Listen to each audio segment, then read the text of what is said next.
नमस्कार स्टूडेंट्स, आज हम लोग पढ़ेंगे टॉपिक 11th क्लास का है डुअल नेचर ऑफ मैटर, या ऐसे बोलें डी ब्रोगलीज इक्वेशन। ये क्लास 11th का बड़ा फेमस टॉपिक माना जाता है। क्लास 11th का बड़ा फेमस टॉपिक माना जाता है डुअल नेचर ऑफ मैटर और डी ब्रोगलीज इक्वेशन। क्या है ये डुअल नेचर, क्या मीनिंग है इसका, और क्या है डी ब्रोगलीज इक्वेशन। तो सबसे पहले हम आपको ये बताएं कि डुअल नेचर का मीनिंग क्या है। डुअल मीन्स डबल करेक्टर, ऐसा यानी कि मैटर का ऐसा करेक्टर जो दो बातों को एक्सप्लेन करता हो, वो कहलाता है डुअल करेक्टर। तो आइंस्टीन ने ये बात बताई थी कि लाइट में डुअल करेक्टर होता है, यानी कि लाइट पार्टिकल और वेव दोनों करेक्टर रखती है। ये बात आइंस्टीन ने सजेस्ट की थी। लेकिन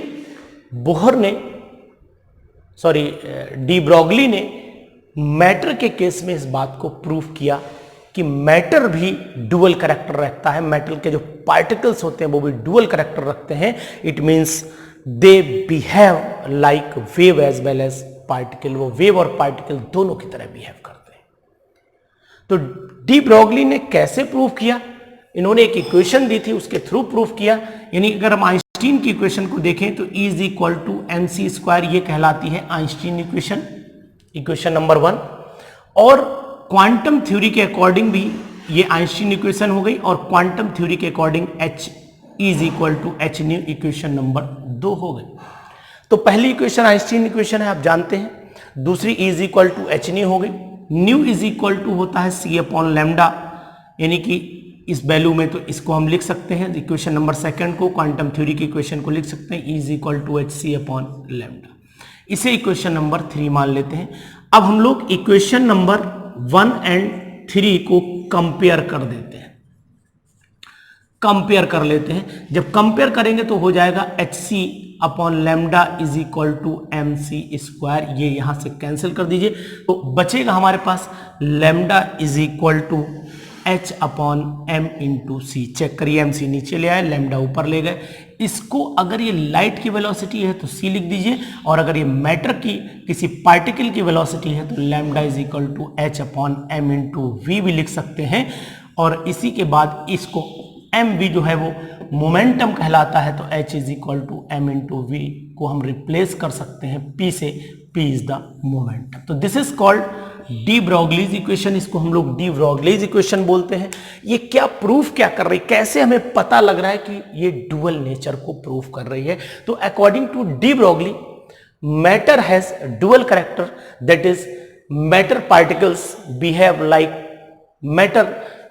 like particle as well as wave. यानी कि इसमें पार्टिकल करेक्टर भी है और वेव करेक्टर भी। वेव आपको देखते ऐसे चलती है, पार्टिकल होगा तो मास होगा। यानी अगर वेव होगी तो वेवलेंथ होगी। तो देखें इक्वेशन में लैम्डा आ रहा है। मास है तो यानी कि अगर पार्टिकल है तो मास होगा, मास है तो m से रिप्रेजेंट हो रहा है, तो mv इज इक्वल टू, तो यहां पर v वेलोसिटी है। और जब भी कोई पार्टिकल वेव यानी कि वेव की तरह मूव करेगा तो उसके अंदर वेलोसिटी भी होगी, वेवलेंथ भी होगी, दोनों बातें आ रही। यानी इस इक्वेशन में दोनों बातें प्रूफ हो रही हैं कि इलेक्ट्रॉन के अंदर, इलेक्ट्रॉन एक डुअल करेक्टर रखता है। इलेक्ट्रॉन के अंदर डुअल करेक्टर है, या वो पार्टिकल की तरह भी बिहेव कर रहा है, वो वेव की तरह भी बिहेव कर रहा है। वेव की तरह इसलिए बिहेव कर रहा है, उसमें वेलोसिटी है और साथ में वेवलेंथ है। वेवलेंथ वैसा वेव में ही होगी, और मास अगर है तो इसका मतलब है वो पार्टिकल की तरह भी। मास पार्टिकल, अगर कोई मैटर है तो मैटर में मास होगा, और मास होगा तो इसका मतलब है कि वो फिर पार्टिकल का नेचर रखता होगा। तो इस बात को इस इक्वेशन ने प्रूफ कर दिया है। तो ये डी ब्रोगलीज की इक्वेशन है, जिसको आप ध्यान से पढ़िए, जो ये बताएगी आपको कि इलेक्ट्रॉन के अंदर डुअल करेक्टर होता है, मैटर के अंदर डुअल करेक्टर होता है, जैसा कि आपने इस इक्वेशन के थ्रू देखा। तो इसको बहुत सिंपल सा एक डेरिवेशन है, छोटा सा डेरिवेशन है, इसको आप लिख करके अच्छे ढंग से याद कर सकते हैं। तो डी ब्रोगलीज इक्वेशन क्या थी ये आपने पूरी वीडियो में देखा, तो इसको आप प्रैक्टिस कर लीजिए। क्लास 11th में एक